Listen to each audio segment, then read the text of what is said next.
bien, pues bienvenidos a todas las personas que se han sumado y bienvenido a este extraordinario grupo de panelistas con quien hoy vamos a arrancar esta serie de diálogos sobre periodismo jurídico. Y bueno, pues la idea de esta presentación, de esta primera charla, era detonar una conversación, una primera reflexión que va a continuar a lo largo de diálogos con periodistas y con personas que han trabajado, aunque no formalmente como periodistas, que han hecho trabajos periodísticos sobre temas jurídicos a lo largo de los próximos meses. Así que doy la bienvenida a los panelistas, los presento. Bueno, el exministro Cosío, él fue miembro de la Corte y uno de los mayores impulsores de temas de derechos humanos desde ese lugar. Es escritor de múltiples libros, colaborador de tantos otros, y una de las voces que ha marcado la pauta sin duda en la forma en la que se entiende el derecho en el país, buscando acercar el derecho a la población de maneras mucho más accesibles, cuestionando mucho también la forma en la que los propios órganos jurisdiccionales se comunican. Lila Abed es internacionalista, lleva ya algunos años también trabajando como periodista y ha hecho una labor muy interesante, sobre todo traduciendo lo que sucede desde Estados Unidos para el público latinoamericano, no únicamente para el mexicano, sino para distintos medios en toda América Latina, pero también al revés, traduciendo el mundo latinoamericano para el público estadounidense. Y bueno, pues como ya hablaremos con muchos de los periodistas con quienes tendremos estos diálogos, pues la labor del periodista jurídico muchas veces es el de traducción y traducción en muchos idiomas, ¿no? En este caso lo estamos hablando únicamente, estamos en un foro en el que se está hablando desde mexicanos para mexicanos, pero bueno, la labor del periodista jurídico y del periodismo judicial también tiene la labor de poder explicar un país para el resto del mundo y sus complejidades, entendiendo que en lo jurídico muchas veces hay diferencias profundas que manifiestan otras diferencias ideológicas.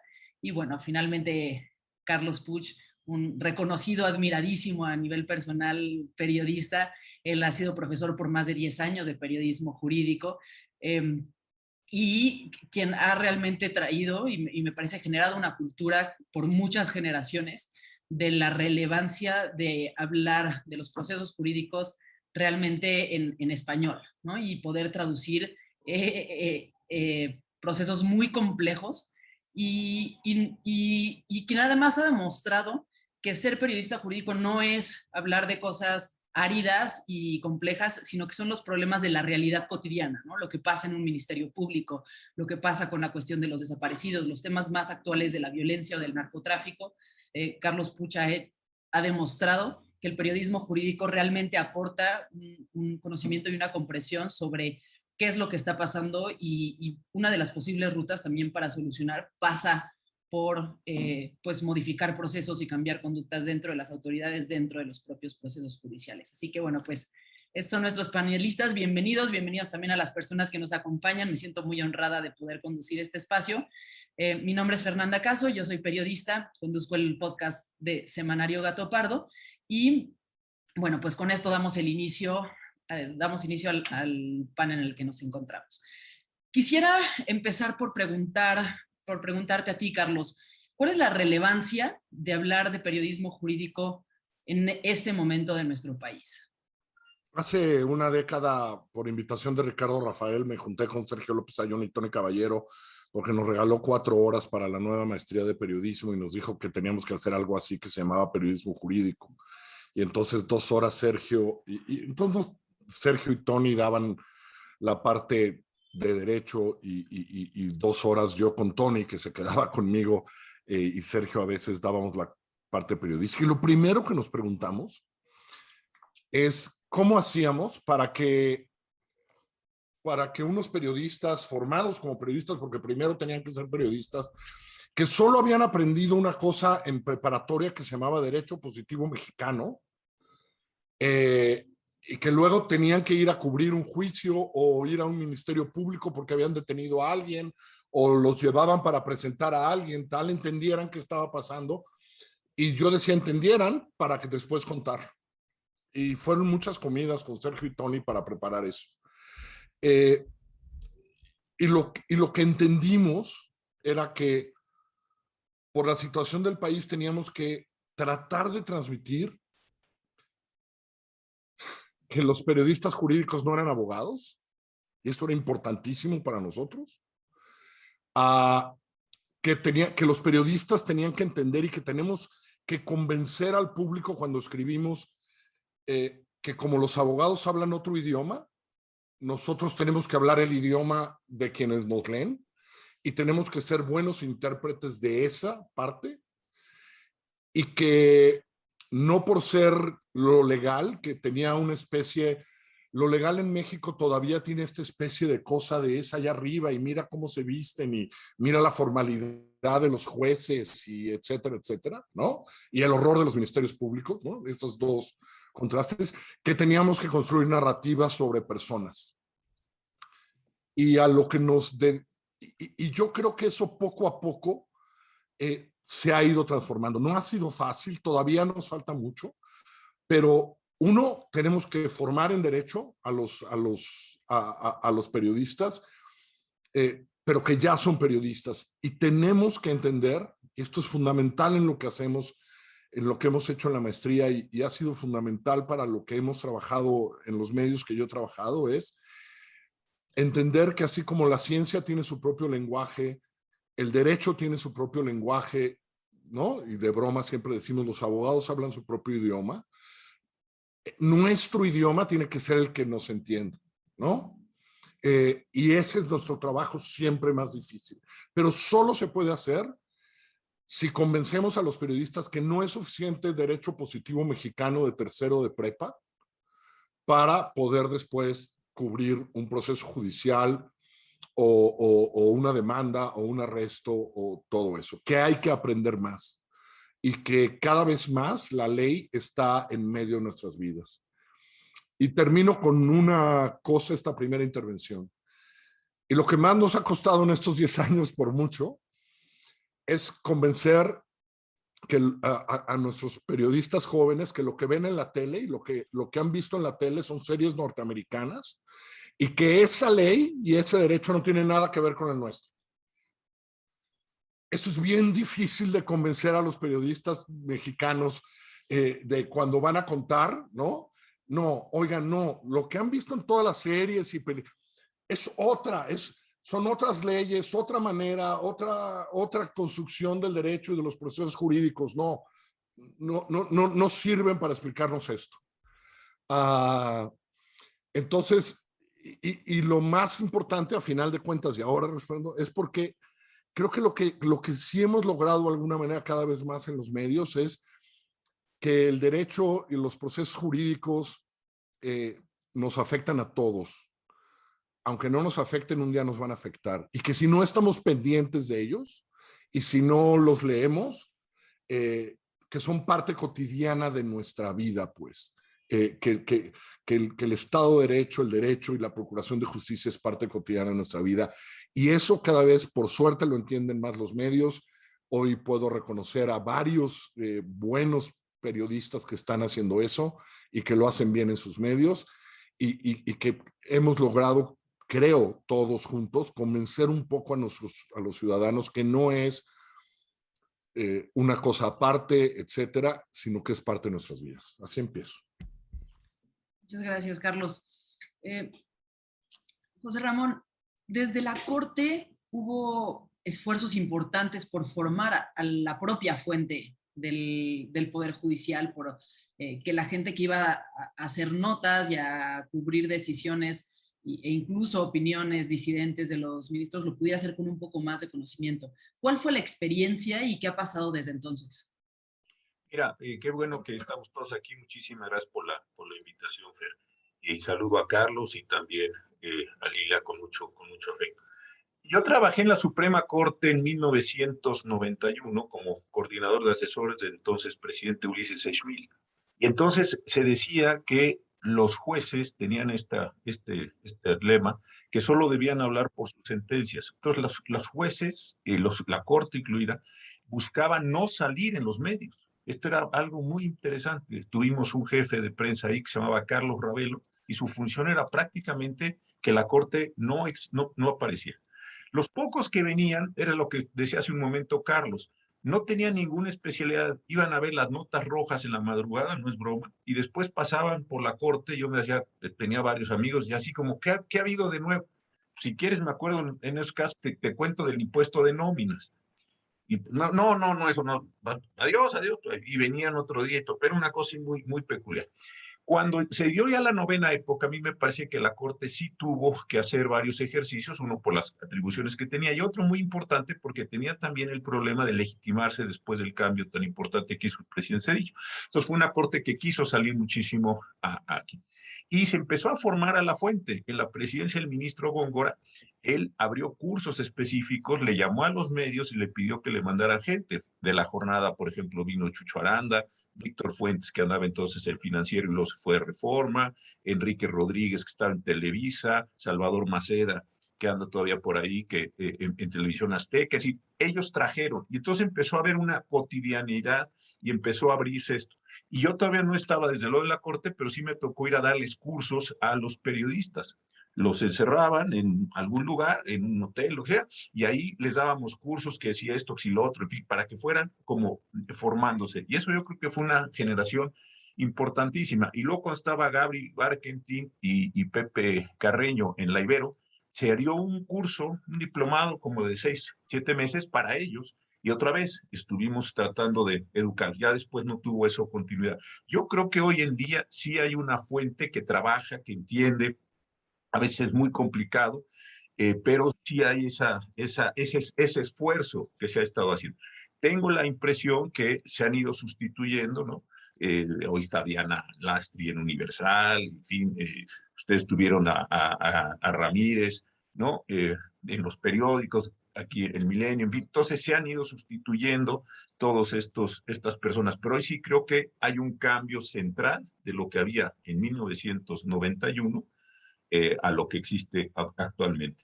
Y otra cosa interesante, que antes en 1991 no había periodismo jurídico. Si ustedes revisan los periódicos, había un señor que escribía una columna muy simpática que se llamaba La Justicia en Pantuflas, pero como que contaba los casos, pero muy para abogados, en fin. Si ustedes se regresan, no había mucho. En el siglo XIX sí, pero en el XX hay poco periodismo jurídico de este que Carlos se refería tan claramente. Muchas gracias.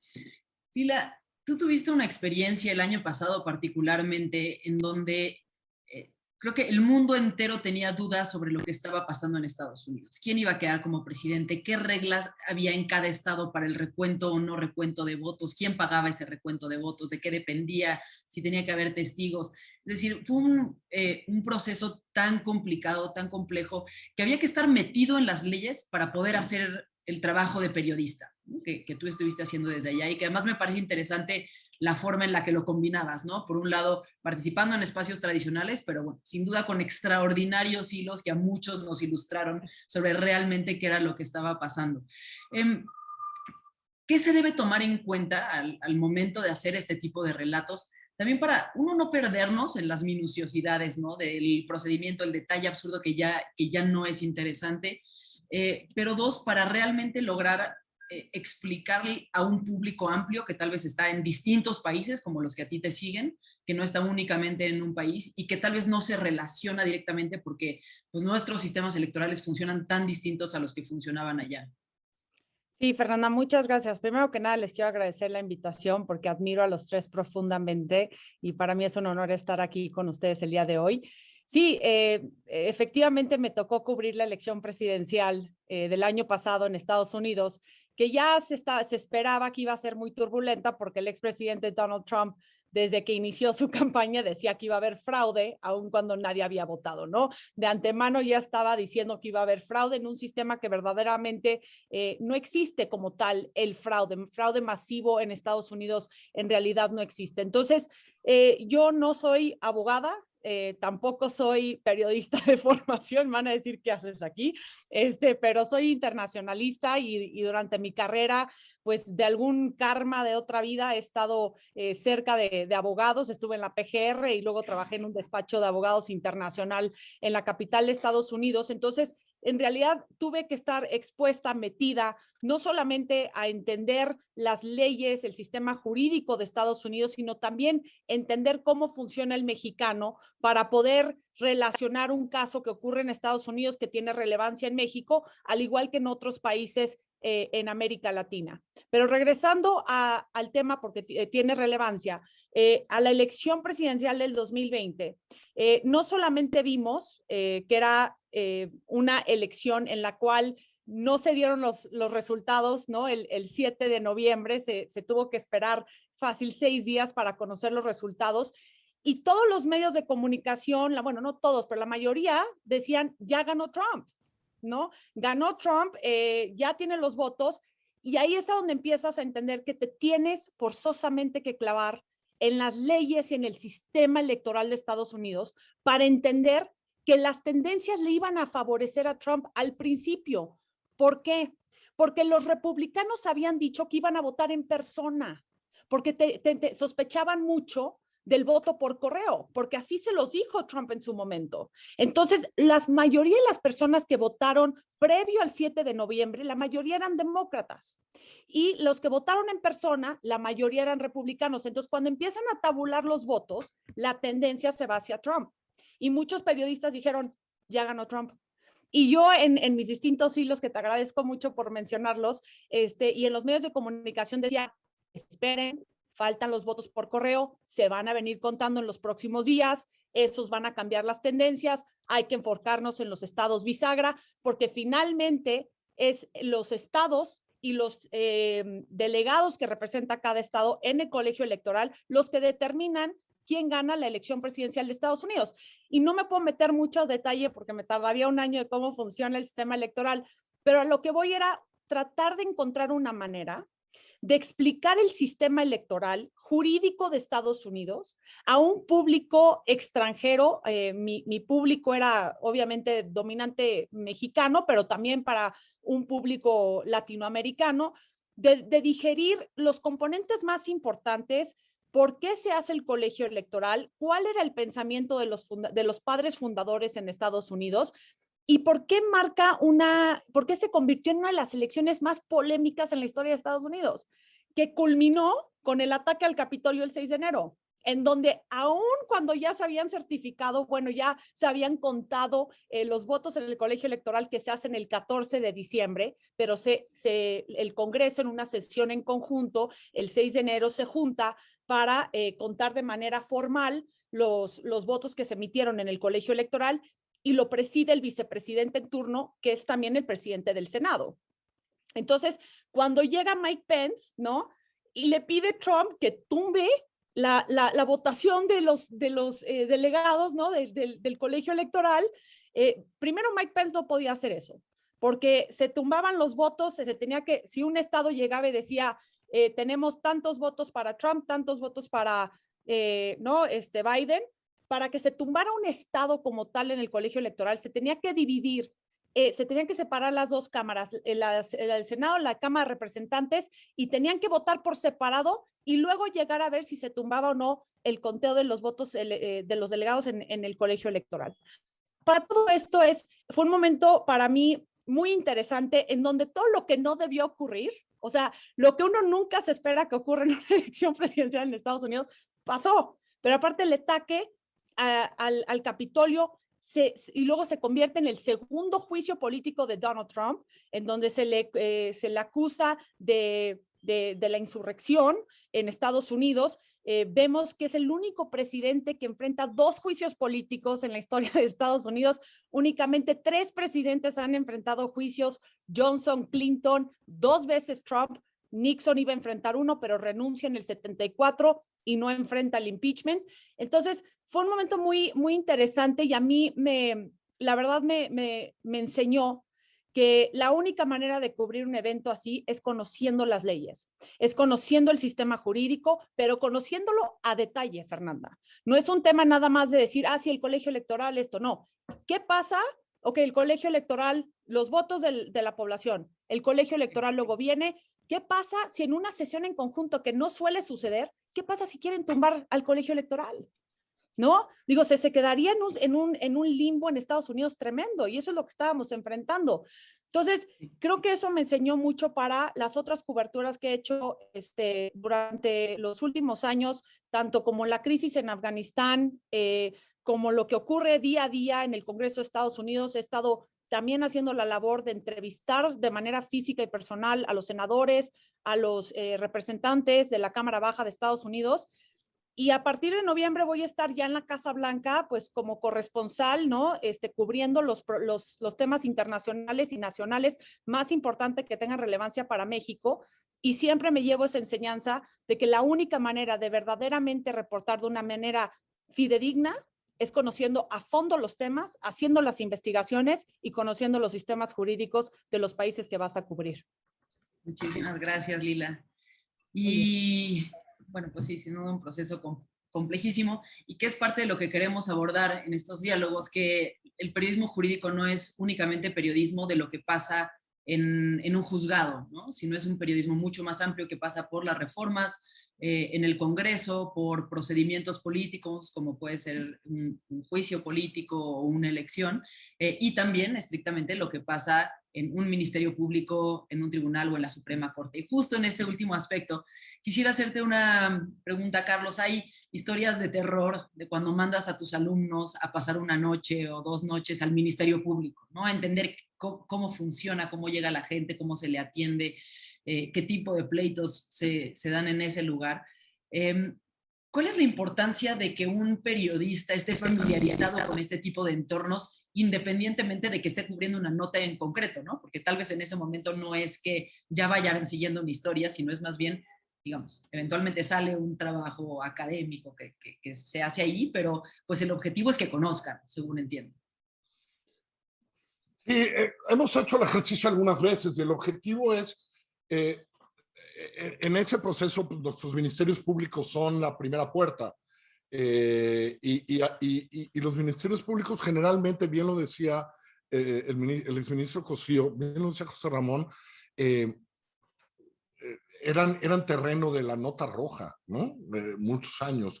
Y nosotros estamos convencidos que no son solo el terreno de la nota roja, porque es ahí donde se denuncia el robo de una casa, es donde las mujeres van a denunciar el primer acoso de su compañero con el que viven, etcétera. Y entonces, yo creo que todo mexicano llega tarde a conocer un ministerio público porque llega con necesidad y entonces odia el ministerio público. Lo pueden odiar antes, pueden ir a conocerlo antes. Es decir, lo que nuestros alumnos han conocido es que sin necesidad de ir a denunciar ni ser atendidos, los mandábamos a que pasaran 6 horas en un ministerio público de las 4 de la tarde a las 12 de la noche y que solo se sentaran a ver lo que sucedía y ya lo odiabas, ¿no? Es decir, ya entendías dónde empezaba el problema de los ciudadanos con la justicia, que era cómo te atienden en un ministerio público de cualquier ciudad en cualquier lugar de este país. Pero sobre todo lo que más siempre nos ha importado en ese ejercicio es esta insistencia que para mí es fundamental y que no hemos alcanzado, creo, todavía a completar, que es entender que la justicia es un asunto de seres humanos y de personas, que no es un asunto de leyes. Creo que hoy tenemos una muy mala costumbre en el periodismo mexicano, y esto es moderno, que si tengo una buena fuente en un MP o si tengo una buena fuente en una fiscalía, ya me dieron el expediente. Hago copy-paste de 4 párrafos del expediente y ya tengo nota. No. Primero, porque los expedientes mexicanos son generalmente ilegibles, porque son otro lenguaje, porque el derecho mexicano tiene otro lenguaje, desde las denuncias hasta lo que tiene que escribir un MP, hasta tal. Y lo más importante es pensar que allá hay personas, que lo que te encuentras en un MP son esas 15 personas que van a denunciar el robo de su coche, el robo de su casa, el acoso de una persona, que llegan 2 policías a llevar a los que agarraron golpeándose en la calle porque estaban borrachos a las 8 de la noche, y que ese es el proceso que empieza y déjenme poner una palabra, ese es el proceso que nos falta para empezar a pacificar. Yo siempre digo que donde no hay ley, hay violencia. Y esto siempre lo decimos en clase en los términos más sencillos, y por eso importaría mucho que contáramos estas pequeñas historias, aunque sean pequeñas. Si tu vecino te pone la basura enfrente de tu casa todas las mañanas, pues, se la vas a quitar, ¿no? Y te vas a enojar. Pero si tuvieras a alguien que mediara contigo, es decir, que aplicara alguna norma y hiciera justicia y mediara entre los dos, eso no pasaría a ninguna parte.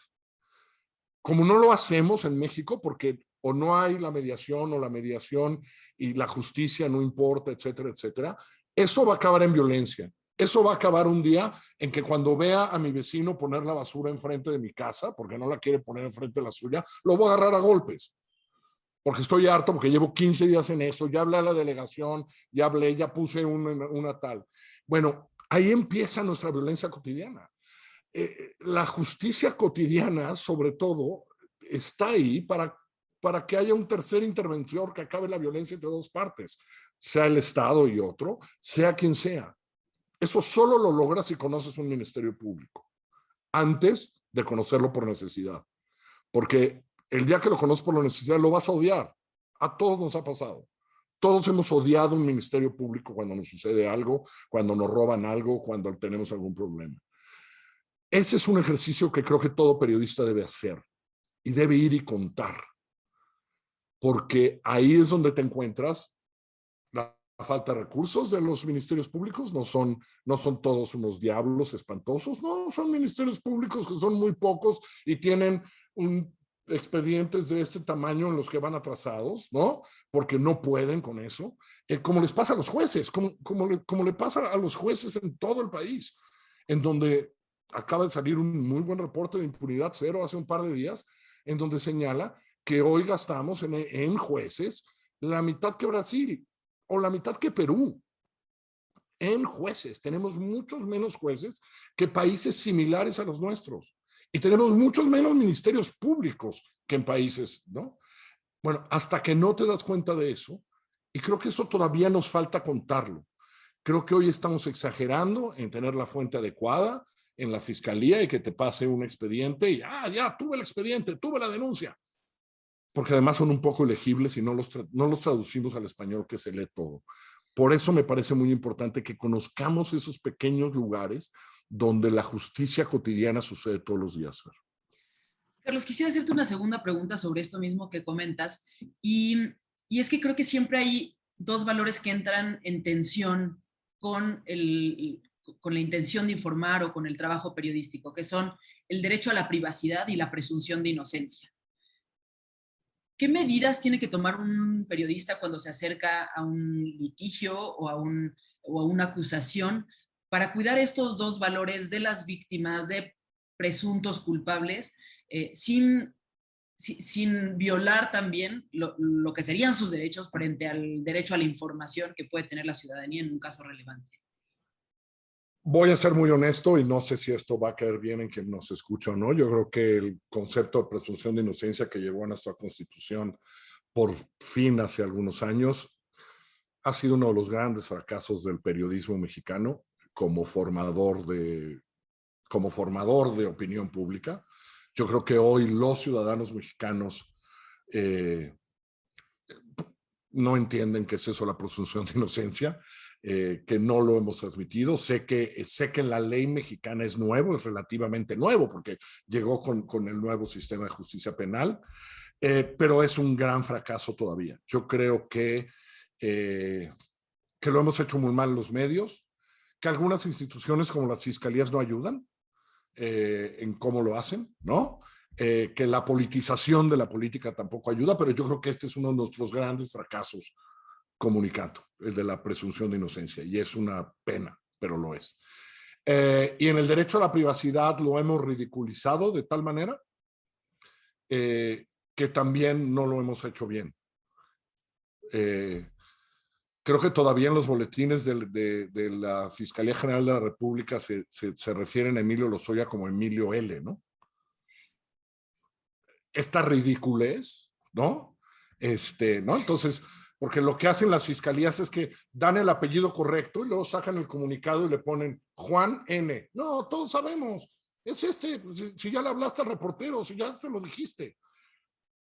La ridiculización de este derecho a la privacidad ha hecho que no sirva de nada, es terrible, y creo que la presunción de inocencia es un fracaso como país frente a la ciudadanía. Si alguien tiene hoy, ya no digamos un orden de aprehensión, una denuncia presentada ante un juez, hoy la sociedad lo asume en su mayoría como culpable. Y en otros países, en otras culturas jurídicas, esto no sucede así. Y me parece que tenemos ese pendiente, tendríamos que trabajar mucho más en él todavía, ¿no? Muchas gracias. José Ramón, quisiera preguntarte sobre la relación de los jueces frente a la prensa, no únicamente en la comunicación que dan o en la explicación que hacen de una sentencia, sino en la figura pública del juez ¿qué tanto puede afectar una sobreexposición de los jueces a la labor que hacen en su trabajo, ¿no? O sea, el hecho de que ya sean figuras públicas que no únicamente vean el derecho. Y dos, la presión que se genera desde la prensa, hasta qué punto tiene influencia sobre las decisiones que sabemos que no debería de tener, pero hasta qué punto esta relación con la prensa puede mover lo que sucede en los espacios de toma de decisión jurídica y si debería de haber ahí tal vez una responsabilidad por parte de los periodistas. Mira, hace unos años, junto con Sergio López Ayllón, fuimos a Washington y pudimos conversar con Linda Greenhouse, que muchos de ustedes la conocen, que era excepcionalmente brillante y escribió además de una biografía, ganó el Pulitzer, era la corresponsal del New York Times para la Suprema Corte. Y yo la conocí, me pareció de verdad una señora inteligentísima. Y algún día platicando con un magistrado federal que estaba adscrito allí en Nueva York, él me decía que había un verdadero efecto Greenhouse en el Poder Judicial. Yo le decía, ¿y ese qué efecto cuál es? Yo no entendía todavía que iba a ser este juego de palabras. Me dijo, porque la señora Greenhouse es tan potente que impulsa ciertos sentidos de votación. Y yo le dije, ¿cómo hace eso? Me dijo, porque lleva el récord judicial de cada uno de los participantes de la Corte Suprema.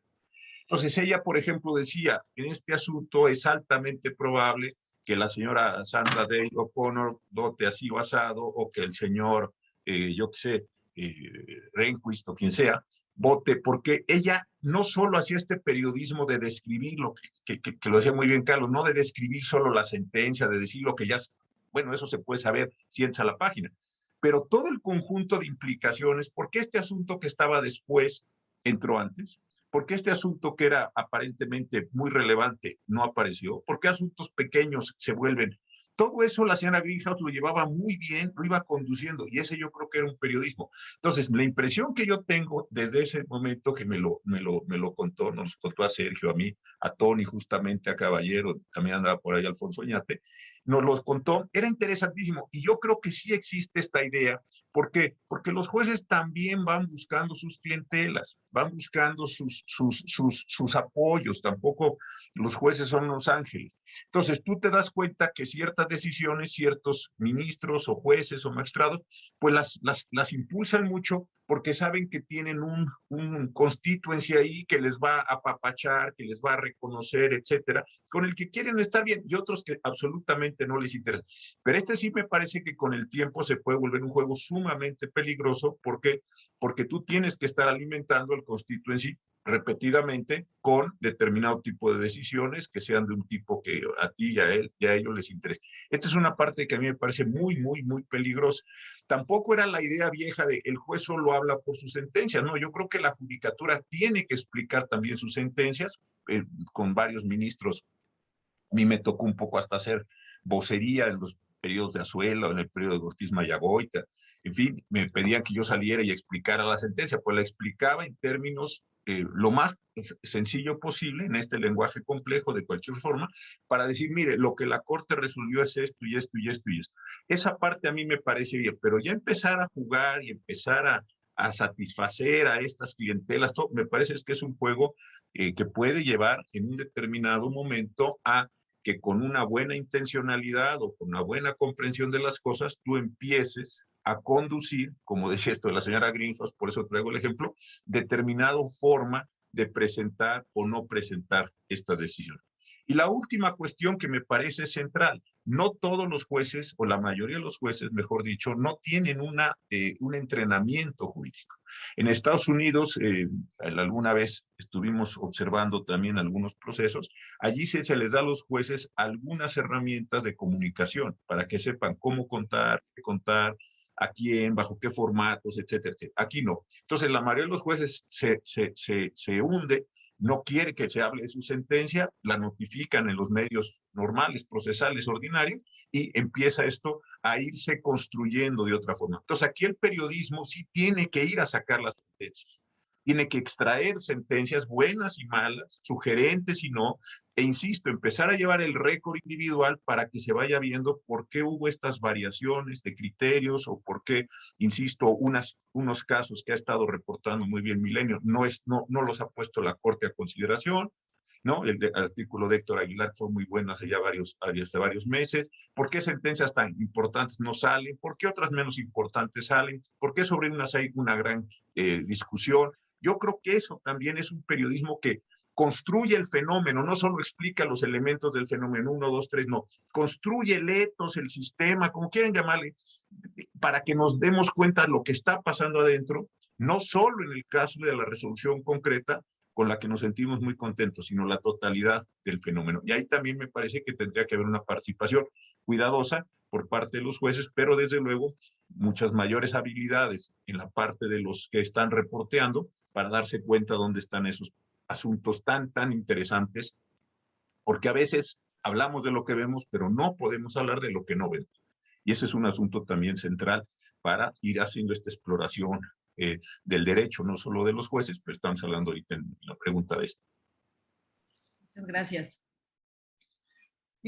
Lila, a lo largo de los diálogos que vamos a tener, y bueno, tú vas a ayudarme a sostener con cada uno de los entrevistados, hemos tomado la decisión de entrevistar a algunos buenos periodistas que trabajan en México, pero también algunos de otros lugares del mundo, ¿no? Que no solo han experimentado el periodismo jurídico pues en temas muy complejos, sino que además están utilizando tal vez mecanismos que tradicionalmente no se...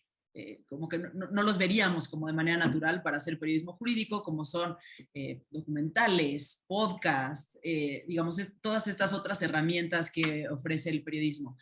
¿Cuál crees, o desde tu perspectiva, cuál es el valor de escuchar estas experiencias internacionales de cómo se están cubriendo los procesos judiciales y los procesos de reformas legales en otros lugares del mundo que pudieran aportar a lo que se hace en México?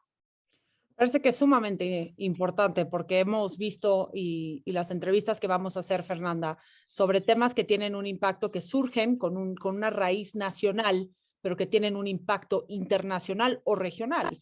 Lo vamos a platicar, por ejemplo, con el tema del aborto, la despenalización del aborto en Argentina, cómo se da ahora en México y cómo se empieza a hacer una ola, ¿no? En América Latina, diferentes formatos en donde pueden explicar lo que ocurre en un país, cineastas, podcasts, personas involucradas en el periodismo, pero también feministas, etcétera, activistas, personas de la sociedad civil, siempre aportan una visión sumamente importante que llega a retroalimentar los procesos en otros países. Y lo mismo lo vemos, por ejemplo, con cuestiones, mi enfoque siempre ha sido internacional, siempre tratando de llevar una cierta relevancia hacia México, con un enfoque particular también entre México y Estados Unidos. Pero, por ejemplo, lo que ocurre hablando, por ejemplo, del tema de aborto, nada más para tomar un ejemplo concreto, lo que ocurrió en Texas posiblemente puede causar que muchas mujeres viajen hacia México para abortar, ¿no? Es una cuestión que ocurre en Texas, tiene un impacto inmediato en México. Y otras cuestiones, por ejemplo, y yo sé que la mayoría de mis ejemplos son en Estados Unidos porque es donde trabajo de manera general, pero, por ejemplo, la demanda que acaba de presentar la Cancillería en contra de 11 empresas distribuidoras, fabricantes de armas en Estados Unidos, ¿cómo puede afectar la relación bilateral? Dice, por ejemplo, el canciller Marcelo Ebrard que no es una demanda hacia el gobierno de Estados Unidos, sino a la industria, pero también entender cómo el sistema jurídico de Estados Unidos protege a estas empresas de que no sean culpables de lo que hacen con sus productos, ¿no? Cuando la demanda es sobre la negligencia de las ventas de las armas. Entonces, también tomando en cuenta la segunda enmienda de Estados Unidos, que es el derecho a aportar armas, si llega hasta la Corte Suprema, que el mismo canciller Ebrard ha dicho que están dispuestos a que llegue hasta la Corte Suprema, vamos, hay una mayoría conservadora en la Corte Suprema de Estados Unidos actualmente. O sea, las probabilidades de que vaya a avanzar una demanda por México la verdad, son muy improbables de que pueda prosperar una demanda de esta naturaleza, pero también tiene implicaciones en la relación bilateral en México, al igual que en América Latina, y todo nace de una demanda por un país en contra de una industria. Entonces, aun cuando queremos enfocarnos en cuestiones que inician en un país, el impacto que tiene a nivel vis a vis bilateral con un país y otro, regional e internacional, porque también hay pues tratados que tienen que ver con armas, etcétera,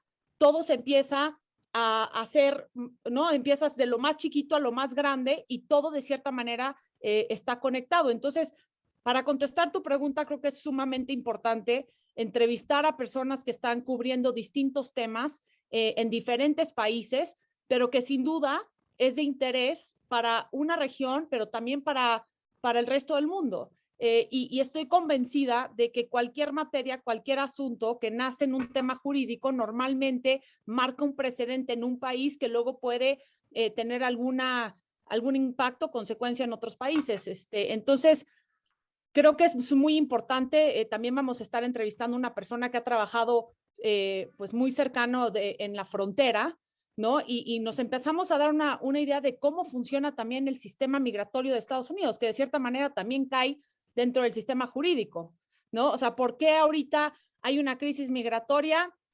Bueno, por las cuestiones de la pandemia, los problemas de raíz en Centroamérica, en el Triángulo Norte, pero también estamos viendo que están llegando más nicaragüenses, más cubanos, más haitianos, entonces de repente se va ampliando el panorama, se concentra en una región que es la frontera entre México y Estados Unidos, se vuelve a restaurar el permanece en México, tenemos a más de 60,000 migrantes en territorio nacional en espera de sus peticiones de asilo en el sistema migratorio de Estados Unidos y tienen un retraso de más de 1 millón de casos, lo cual hace que en el lado mexicano se esperen entre 1 o 2 años antes que lleguen a su petición de asilo. Entonces se convierte en una crisis humanitaria en México, pero también tenemos otra crisis en la frontera sur de nuestro país, ¿no? Entonces se empieza a conectar todo. Y creo que esto es lo fascinante del periodismo jurídico, que todo termina de cierta manera involucrado en los sistemas jurídicos de los distintos países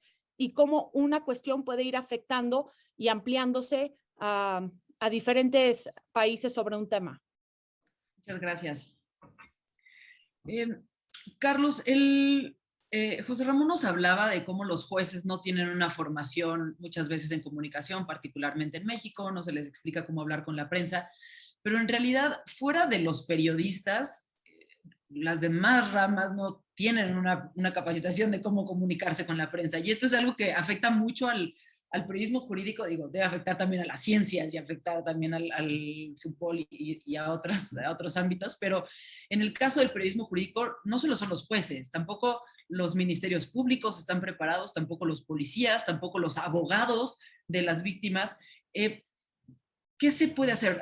¿Es todo responsabilidad del periodista hacer esa labor de traducción o también tendríamos que buscar que los abogados, por ejemplo, tuvieran una mejor formación de comunicación en sus carreras para poder comunicar mejor lo que está pasando en caso de enfrentar situaciones que eventualmente se convierten en públicas? Yo creo que hay un fenómeno institucional interesante. Quienes hemos cubierto cortes y fiscalías en Estados Unidos, yo lo hice hace demasiados años, no voy a confesar mi edad, pero yo diría que alguien tiene que leer un indictment. Si tú lees un indictment y luego lees un boletín de cualquier fiscalía estatal o de la Procuraduría General de la República, te das cuenta el problema que tenemos. Porque cuando se hace público un indictment, se hace público por un experto en comunicación que trabaja en la fiscalía, que quita del indictment lo que no puede decir, sobre todo que no se lo puede decir a los contrarios, es decir, al abogado defensor. Lo que no está en el indictment tiene que ver con lo que no le voy a comunicar. Pero son cuentitos. O sea, cuando te presentan un indictment, es un cuentito. Es muy fácil hacer periodismo jurídico en Estados Unidos porque el indictment es un cuentito, la verdad. Es sabrosísimo, es como un pequeño cuento increíble en donde te cuenta exactamente. A veces hasta con índice, ¿no? De qué lo acusa, qué día, número 1, número 2, número 3, número 4, de repente el 5 lo desaparecen, porque eso no le quieren dar ese adelanto al abogado defensor. Bueno, entonces yo sí primero creo que hay una responsabilidad institucional, ¿no? De las fiscalías, de las policías cuando detienen a alguien, etcétera, etcétera. De cómo cuento eso, cómo cuento por qué estoy denunciando a este señor, por qué detuve a este señor. Yo creo que empieza por ahí. Yo no creo que solo sea esa una responsabilidad de los periodistas, porque la verdad, eso sería lo que ayudaría, porque los periodistas no importamos, importa nuestra audiencia. Entonces, lo que ayuda a eso, para lo que ayuda a eso, es para la audiencia, porque eso le hace al periodista, lo está forzando a que cuando él cuenta el cuentito para su gente, tenga personas. A mí lo que más me obsesiona del problema del periodismo jurídico es que nos hemos olvidado de los seres humanos en el periodismo jurídico. Cada vez que veo la palabra conceden amparo, amparo concedido, me quiero suicidar. Primero porque no hay nada más fácil, o sea, primero por la confusión que tenemos en el periodismo mexicano de una suspensión temporal, de una suspensión, ¿no? Etcétera, que además es facilísima, no sé cuál es el porcentaje enorme en donde el juez dice, espérame, lo voy a analizar a fondo. Ya no dice nada la palabra porque no hay seres humanos, porque no hay personas involucradas. Lo que hace un indictment, lo que hace la forma de comunicación de la Suprema Corte de Estados Unidos, las fiscalías, los policías, las policías, etcétera, es contarte historias de personas. Hoy institucionalmente les interesa más citar el artículo no sé qué de tal ley que contarte historia de personas. Y la verdad es que la ley solo importa porque son seres humanos y son personas. Solo nos importa en cualquier materia que la ley afecta porque hay seres humanos y personas. Yo creo que sí tenemos un problema institucional. Yo creo que porque esto que dijo José Ramón que pasaba hace muchos años, no solo en la Suprema Corte, sino en todas partes, que era todos hablamos por nuestras sentencias, o la Fiscalía decía hablamos por nuestra, por nuestros arrestos o tal, nos formó una cultura en donde hoy las instituciones no nos cuentan cuentitos sobre seres humanos. Entonces yo sí lo pondría en las oficinas de comunicación social de las dependencias que se dedican a la procuración de justicia. A ver, los reto a todos a que vayan al Tribunal Electoral, vean en la sección prensa y traten y me digan en qué idioma están escritos esos boletines. Yo no lo he descubierto. O sea, yo hablo inglés, español, en ninguno de esos dos están escritos, sin duda. Algo de catalán por mi padre, en ninguno de esos tres están escritos. Entonces, por ahí empecemos, yo creo, ¿no? Gracias. José Ramón, así como hay esta tensión de la que hablábamos entre la privacidad, el debido proceso y el derecho a la información, desde el punto de vista de las autoridades, está también la tensión del debido proceso frente al derecho a la información de los ciudadanos. ¿En dónde se debe poner ese límite? Porque me parece que en México muchas veces como que en aras del debido proceso con ciertos personajes nos inclinamos por la secrecía total y de repente con otros parece que el debido proceso no importara, ¿no? Y se ventila todo y se da toda la información y parece como que no, como que esto no afectara, ¿no? ¿En dónde debe estar esa línea, sobre todo pues en los casos que son tal vez más importantes, ¿no? O que tal vez generan mucho mayor polémica en términos públicos. Mira, ha habido ahí también bastantes cambios y hay también distintos motivos. Una cosa es lo que sucede aquí en México a nivel de los tribunales federales y otra es lo que sucede en los estados. Ustedes en los estados es casi imposible que puedan obtener información, ¿no? Yo alguna vez estuvimos dando también algunos cursos a periodistas de los estados de la República y me contaban, bueno, lo que usted está contando, señor, está padrísimo, pero para nosotros en ciertos estados conseguir una sentencia de un juicio final, etcétera, ahí hay un problema. Dos, me parece que se ha exagerado también muchísimo en la forma en que se testa una gran cantidad de información de las sentencias. Ayer o antier en alguno de los periódicos salió un hoja de papel donde estaba tachado todo, que era una información que tenía que ver con militares, pero todo es todo, tenía 4 pedacitos, ya no recuerdo en qué periódico lo vi, pero era una cosa así, como si fuera de chiste, ¿no? Y además un chiste muy malo, por cierto. Entonces, ahí hay un problema muy serio donde se está dando esta tensión entre la información que puedo acceder y no puedo acceder a la información. Ahí hay un primer problema. Y el otro, sí tienes tú toda la razón, de repente se entera uno de cosas de los expedientes que uno no tendría por qué, porque todavía se están procesando. Y eso sí genera grandes conflictos después para los jueces o genera para las partes mismas que de repente te enteres de cosas que a lo mejor no tendríamos por qué estarlo sabiendo. Parece que esto es como contrario a la transparencia, pero tiene la afectación al valor que tú misma estás poniendo, Fernanda. Y eso sí también me parece, hay cosas que luego, como decía Carlos, se filtran, salen, lo que les interesa lo sueltan, se lo dan a ciertas personas, todo de repente uno dice, pero ¿cómo saben eso si apenas está empezando el proceso, si apenas abrió una secrecía? Ahí me parece que hay una condición muy desordenada y eso me parece que también tiene que ver porque no hay una regulación, sino que hay también la utilización de algunos columnistas para golpear, para insinuar, para señalar, para adelantar, déjame decirlo así, algunos aspectos que tú desde la institución en la que estás quieres ir ya generando el efecto o cualquiera que te sea y de acuerdo con tus pretensiones, pero sí me parece que es una parte muy desordenada. Ahora, el país está evolucionando, ustedes lo saben muy bien, en materia laboral y en materia penal hacia la oralidad. Y vamos a entrar mucho, yo espero que pronto, está todavía pendiente que salga el Código Nacional de Procedimientos Civiles y Familiares, ya va a ser un código nacional y va a tener que tener grandes notas de oralidad. Entonces me parece que el país va caminando, a veces muy atropelladamente y a veces hasta de mala forma, porque no se invierte y pasa todo esto que ya conocemos, pero está caminando hacia la oralidad. Yo creo que esta condición de la oralidad sí va a tener que cambiar algunas reglas. ¿Por qué? Porque se supone que no puedes llegar a la audiencia sin ni el juez ni llegar como ya sabiéndolo todo, porque estarías en una condición tal vez hasta de estar prejuzgando. Entonces, creo que ir llegando a la nueva oralidad, que me parece va a ser el modelo general del país en el futuro, sí nos va a imponer cambios bien interesantes en la forma de hacer periodismo con los casos. Y son pocos los periodistas que van a las audiencias, ¿no, Carlos? Yo no conozco muchos que vayan así, digo, tampoco hay que ir a ver qué le pasan a los demás, pues eso no está uno para fastidiar a nadie, ¿no? Pero sí, los casos importantes, yo no veo que haya otra vez como en la fuente de otros países, España, Estados Unidos, Francia, el Reino Unido, en fin, los países que tienen oralidades, que vayan y que haya también una discusión en este mismo sentido. Creo que esa parte tampoco es más bien una cultura como de papel, también desde el lado del periodismo.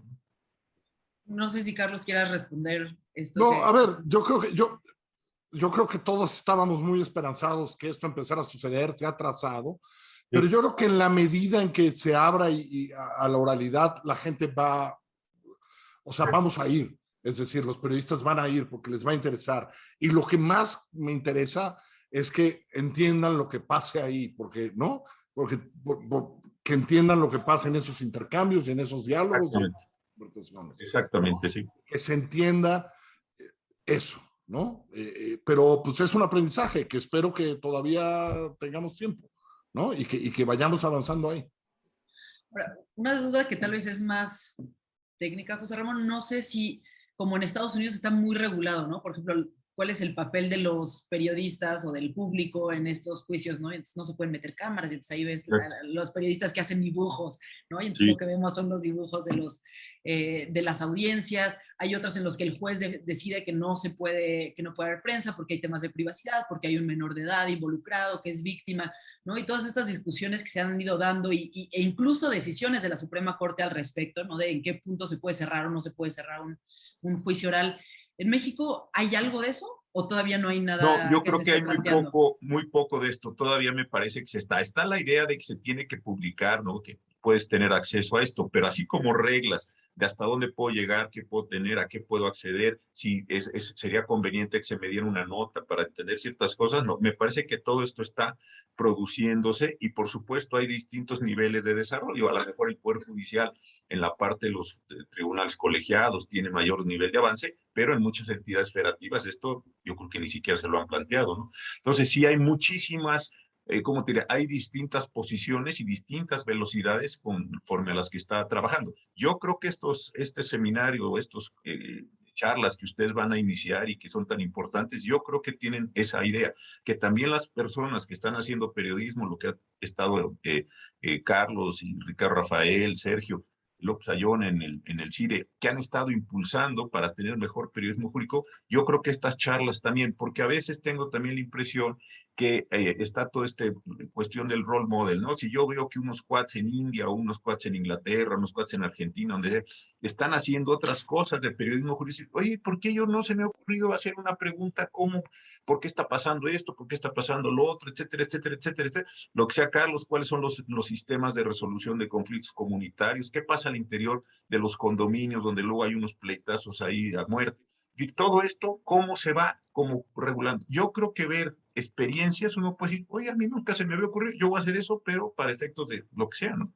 Eso también creo que es uno de los efectos muy interesantes de esto que ustedes están iniciando.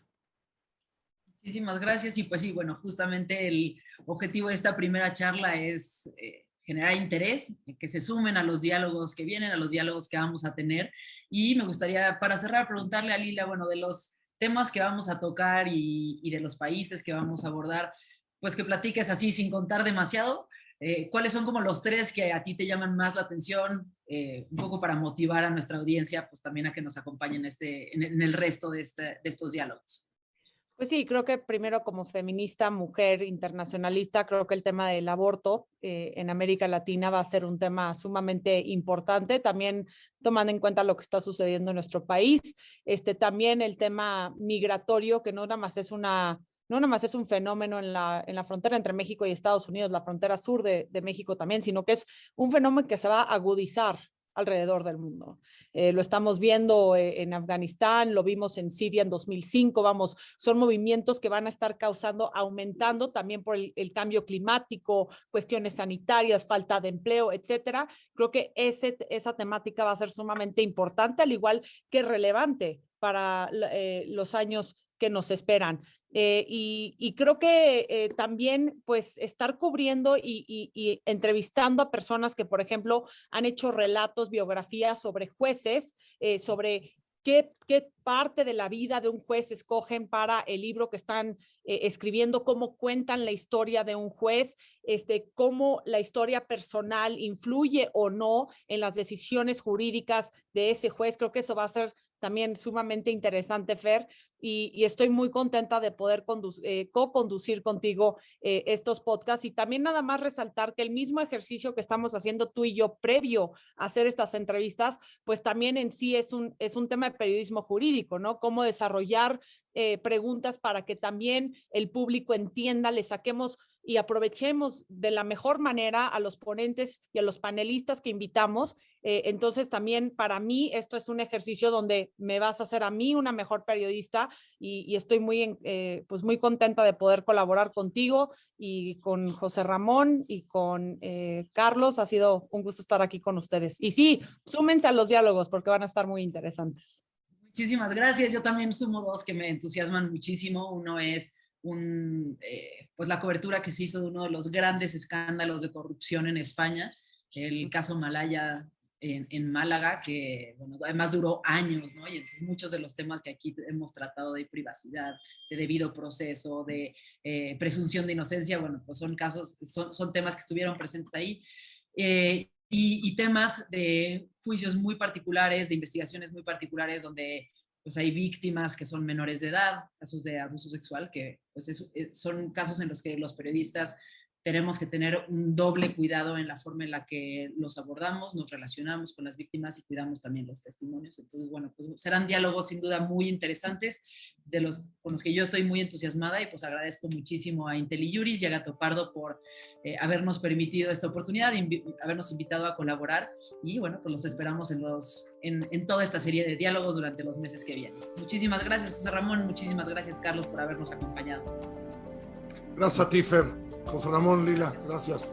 Gracias a todos. Pronto y gracias por todo. Gracias. Gracias.